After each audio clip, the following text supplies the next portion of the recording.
Rudolph the red-nosed reindeer is coming under fire. The Huffington Post put out a video this week highlighting the problematic elements of the story. The story encourages bullying and racism, for one thing, and homophobia somehow. I don't remember there being a gay reindeer in the story, but apparently maybe there's homophobia. Look, I think all of these criticisms are perfectly valid and important and warranted, as I'm sure you agree. But as I've been thinking about this, since Huffington Post brought it up, and I've been thinking about Rudolph the red-nosed reindeer now,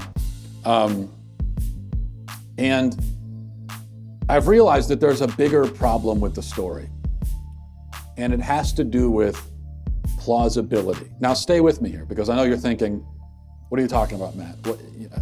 A story about a flying reindeer, how is that implausible? Well, I know on the surface, it seems like it makes perfect sense, but let's review. Just think about this for a second. And somehow, the Huffington Post, they missed this, okay? They're criticizing all these other parts. They missed this part of the story. Santa is about to head out with all the toys, but then he sees that it's foggy.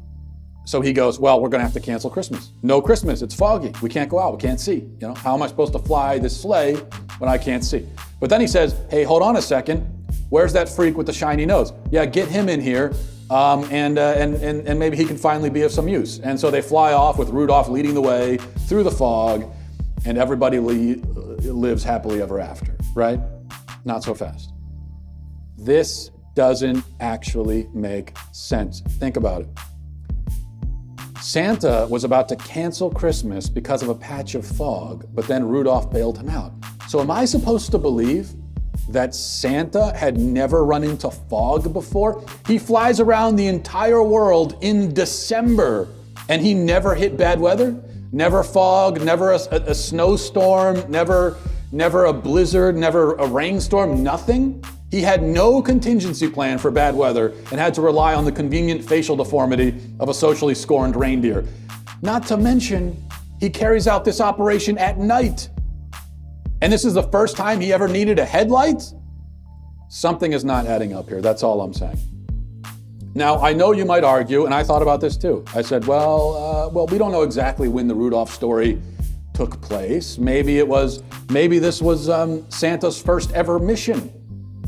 Well, that doesn't work either. Watch the show, do your research. Look at the kinds of toys that are in Santa's sack that he's bringing to all the kids.